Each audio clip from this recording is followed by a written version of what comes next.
जब भी हमसे कोई इंश्योरेंस की बात करता है तो मन में सबसे पहले ये ख्याल आता है कि इंश्योरेंस जरूरी भी है क्या। इंश्योरेंस जरूरी है या नहीं, आज का एपिसोड इसी बारे में है। Hi guys, I am Aparajita and welcome to another episode of investing ideas. But before we get started, subscribe to our channel and hit the bell icon.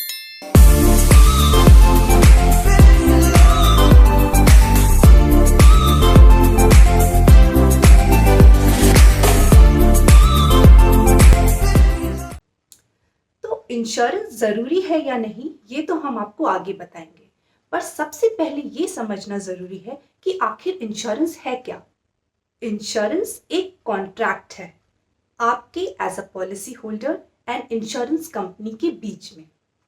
आप इंश्योरेंस कंपनी को फी पे करते हो जिसको हम प्रीमियम कहते हैं, और उस फी के अगेंस्ट इंश्योरेंस कंपनी आपको ये इंश्योर करती है कि इन केस आपका फाइनेंशियल लॉस होगा तो इंश्योरेंस कंपनी उसको कॉम्पनसेट करेगी। For example, if you buy a health insurance policy and in case you get hospitalized, then insurance company will take care of your medical bills. Insurance company आपकी medical bills को pay करेगी। Similarly, अगर आपने car insurance लिया है और आपकी car को कुछ डैमेज हो जाता है या आपकी कार की वजह से किसी और को, थर्ड पार्टी को कुछ डैमेज हो जाता है, तो इंश्योरेंस कंपनी उस पर्सन को या आपकी कार की रिपेयर को पैसा देगी। और अगर आपने लाइफ इंश्योरेंस लिया है, सो अनफॉर्चुनेटली आपकी लाइफ को कुछ हो जाता है, तो इंश्योरेंस कंपनी आपके नॉमिनी, आपकी फैमिली को इंश्योरेंस का पैसा देगी। तो इंश्योरेंस क्या है? It's a contract to protect oneself from financial risk. But अगर वो रिस्क आए ही ना, बहुत सारे लोग ये बोलते हैं कि हम एनुअल प्रीमियम पे तो करते रहेंगे, मगर अगर कुछ रिस्क हुआ ही नहीं तो पूरा पैसा waste. Is it so? Is insurance really needed और is it a waste of money? Well, I would say that insurance is needed. अब अगर हम कोविड की बात करें, तो अगर कोई पर्सन कोविड की वजह से हॉस्पिटलाइज्ड हो जाता है, तो आपको पता है कि आपको हॉस्पिटल में 5, 10 और इवन 15, 20 लाख स्पेंड करने पड़ सकते हैं। Would you be in that position to bear these expenses? क्या आप इतना पैसा खर्च कर पाएंगे एक बार में? आप नहीं कर पाएंगे। और अगर आपको ये हेल्थ इंश्योरेंस कवरेज सिर्फ 600 और 700 रुपीज में मिल जाए, then isn't it a smart choice?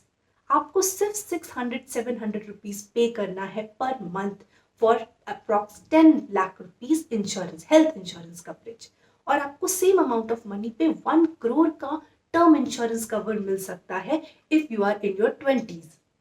तो इंश्योरेंस बिल्कुल जरूरी है। अब हम बात करेंगे इंश्योरेंस मिसकॉन्सेप्शंस की, जिन्हें समझना आपके लिए बहुत जरूरी है। सबसे बड़ा मिथ ये है कि इंश्योरेंस इन्वेस्टमेंट है। तो बहुत सारे लोग लाइफ इंश्योरेंस पॉलिसीज ऐसी ले लेते हैं जिसमें कुछ इन्वेस्टमेंट कंपोनेंट होता है। तो अगर पॉलिसी पीरियड के दौरान आपको कुछ नहीं होता, तो at the end of policy period insurance company pays you some maturity benefit.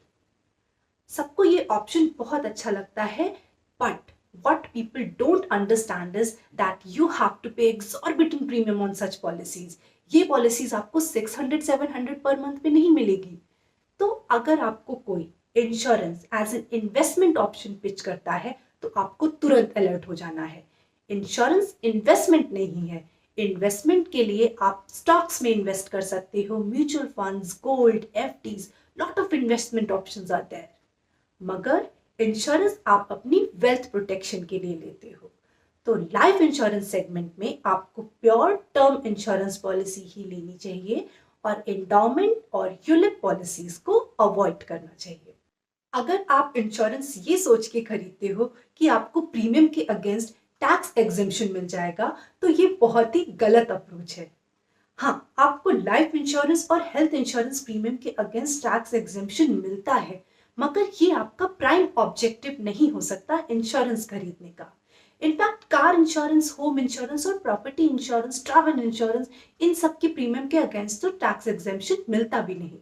तो इंश्योरेंस आप टैक्स सेविंग पर्पसेस के लिए नहीं खरीदते हो। Insurance you buy for your financial protection.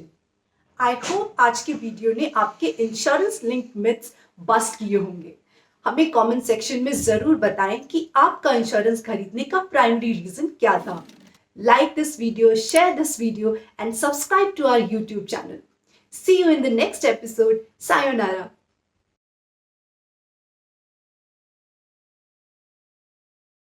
Investments in securities market are subject to market risks. Read all the related documents carefully before investing.